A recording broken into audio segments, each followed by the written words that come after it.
What is going on, guys? DBG here, and in this video we are going to be doing another tier list video. So this is going to be video 1 of 2 today, and I was trying to play Unlimited to try to get something for No Money Spent series. I got to 9-0 and then something absolutely ridiculous happened. If you guys follow me on Twitter, you'll know, and I will make a video on that later, just kind of venting some frustrations with NBA 2K20, because let's be real, it's a frustrating experience right now trying to play the game. So basically, this video is going to be a tier list of power forwards. It is only going to be power forwards I have used, and as always with these tier lists, it is just purely my opinion. I cannot be objective with these lists. Nobody can. If I don't like a card and you guys do really like the card, that's okay. This is just me giving my opinion, me stating where I think players go, and if you guys haven't used any of these cards, maybe taking something from this, and if you guys are the people that are just going to disagree with basically anything I say no matter what, then that's perfectly fine as well.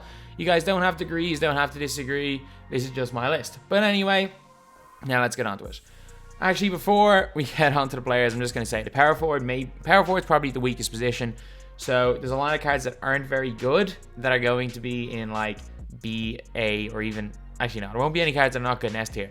There'll be cards that aren't good in B and A tier. Whereas small forwards like LeBron, if he was a power forward, even though he's small forward / power forward, would probably be a much higher tier in power forward than he was a small forward. Anyway, first up is Shawn Kemp. I don't like this card at all. I've used him loads on people's accounts. And Shawn Kemp, like, it turned me off completing domination, this Shawn Kemp. I think Bob McAdoo is actually decent. I think Stackhouse is meh. To be fair, I do like Mahmoud. I did before they patched Laettners.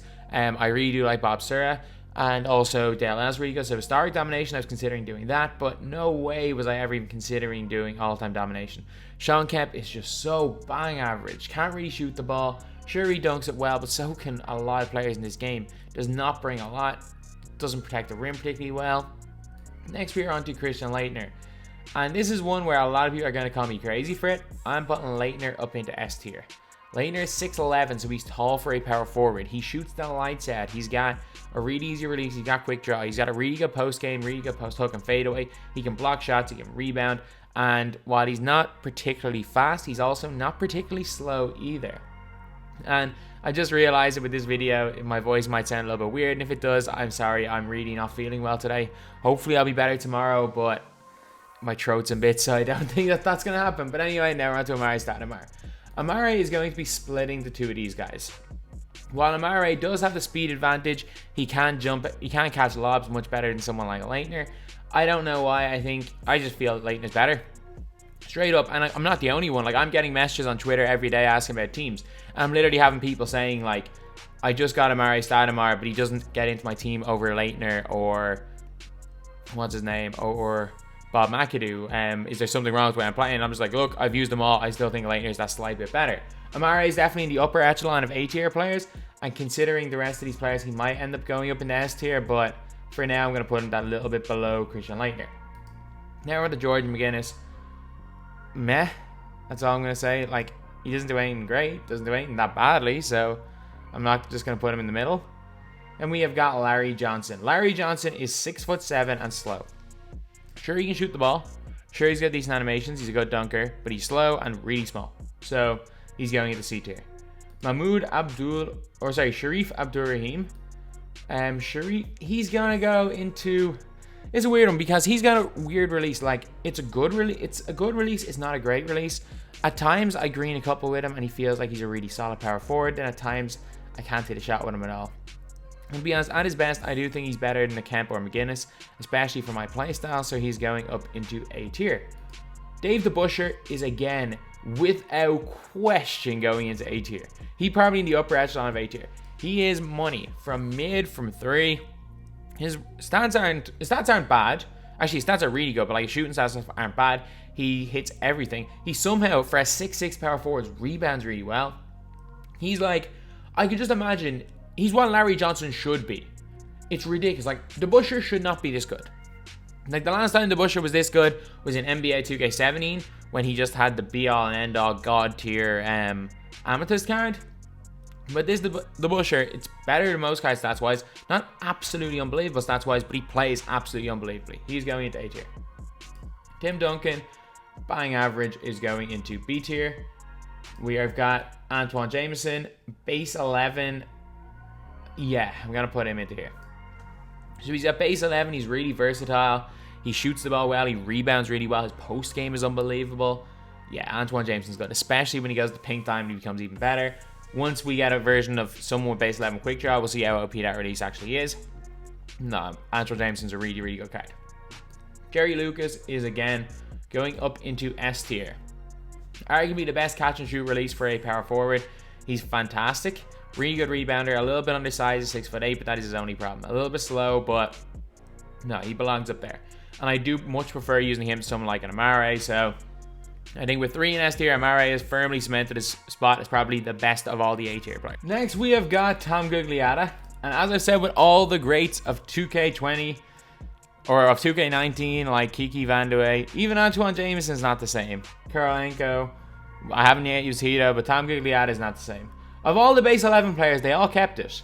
So they gave Hito base 11 again. Antoine Jamison got base 11. Kirilenko got base 11. But they got rid of base 11 on Gugliotta. If Gugliotta had base 11, I'm telling you, this would still be a good card. This would still be a really good card in my team, but he doesn't. And his release is very, very average. Overall, he was kind of living off base 11. Gugliotta's stats were never great. He just kind of played above his stats because he was, again, 6'10 with base 11.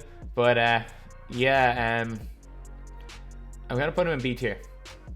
Antoine Walker is going down. I actually thought Antoine Walker was going to be really good because in previous years it's released by money, but in the green everything meta, it's one of those releases that's hard to green, but it's easy to kind of close to green. But close to green is as good as shooting a full court shot in this game. So Antoine Walker, not the best, going down to C tier, even though he can do a bit of everything. Channing Frye, pre-patch would have been in S tier. Post-patch, he is going down into A tier. So the reason I am putting him into A tier is that he's actually not arguably, he is the best or second best shooting power forward in the game. One of the easiest players to green with. He's just so slow. He is so slow post-patch. It's like he's running in slow motion, which is kind of understandable with 40-something speed, but I don't know. He felt a lot faster pre-patch. And this just shows how weak the power forward position is. That Zion Williamson is on this tier list, D tier. I don't think I need to say much more. Kristaps Porzingis, 7'3", good at blocking shots, knockdown shooter. He is going into A tier. Tobias Harris is going into D tier as well. Again, Harris is literally just on this list because we don't have that many power forwards, that many great ones. Kirilenko isn't actually a surprise because I would have thought Kirilenko was without question going to be in here, but Kirilenko shoots a really high percentage for me. The one thing he can't do is shoot the ball. Like, he's got decent ball handling. He's actually got really good speed ball and acceleration for a power forward. He's got really good defense on the perimeter and the post. Rebounding stats are meh. And yeah, Kirilenko just really, really overperforms where he should be. And I don't know how, but he performs similar level to some of the higher tier players. Like, I really don't like Sean Kemp, but I'd say Kemp is definitely a higher tier B tier than Kirilenko, but I still put Kirilenko over the likes of Larry Johnson. Next, we have got Kevin Garnett. Kevin Garnett, fully upgraded. Can't shoot the 3, but he can do everything else, so. Oh, this is a tough one. This is a really tough one. I'm going to put him into A. Yeah. He does everything else really, really well. Shoots the ball really well from mid. He's got quick draw. And is definitely one of the best power forwards in this game. If they eventually, when Kevin Garnett gets a card with a 3 ball with quick draw, he is going to be cash. Trust me, it'll be like last year again. He'll be cash. Then we've got Nemanja Bjelica. He's up there with Channing Frye as the best shooting power forwards in the game. He's the limitless god. He's got range extender, perfect zone buster, and this, you might think I'm crazy. Nemanja Bjelica Sapphire is going up into A tier. I don't miss with him. Well, I do miss. Sorry. If I don't green, I miss. But I green at least 50% of the shots. And 50% from 3 is like shooting 75% from 2. And none of these guys are shooting 75%. None of these guys are Mirasan or Rick Smits and putting up 78 of 10 in every single game. So the fact that I'm shooting close to 50% from 3 with Bjelica in most games means he has to have a spot in A tier. Liv Robinson, when he's shooting well, he's good. So a lot of the time he doesn't shoot well. If you get me, like, he's got a good release. He should shoot well, but just a lot of the time I struggle with him. When I've used him, hard to green with, so he's going into B tier. Tom Chambers, I have not got used to his release at all. He's definitely better than these two guys in D tier, but until I get used to his release, he doesn't offer too much on the floor. Ryan Anderson, he's got range extender. He's got a really nice jump shot, so I'm putting him in B. Dirk Nowitzki's really slow. I'll put Dirk in B because I have not used him enough. I've only used his Ruby once, and he just didn't feel like he was great. I don't even know if he has range extender, so I'm gonna, rather than give an uninformed opinion, I'm gonna put Dirk right bang smack in the middle. I don't think anyone would really argue that Dirk's an S or A tier, so I'm gonna put him right here. And he probably is better than these guys here. Maybe you can argue Larry Johnson being a little bit ahead of some of these guys, but I really didn't like that card when I used him. Marvin Bagley. Actually, I don't mind Bagley. I do not mind Bagley. He's got some really good animations. His jump shot's okay. He rebounds really well. He's not too bad. Markkanen, I have struggled big time with Markkanen. He is going into D tier. Siakam was a card everyone was saying was going to be so cheesy coming into this year. I hate this card. Siakam is going into D tier. I don't know why. Like, his stats mean he should be okay. I just struggle with him. I had him day one and thought he was going to be a great card. He has not been good at all for me. And then we have got Blake Griffin, who we are putting into C tier. Blake can actually hit the open shot. Stats-wise, he's all right. And yeah, not a bad card at all. So anyway, yep, that is the video. This is the power forward tier list. Probably a little bit more controversial, or the least controversial one, because the power forward is by far the worst position of all of them so far. A lot of small forwards are better on there, or centers playing down. So anyway, that's the video. Thank you guys for watching. Please like, comment, and subscribe.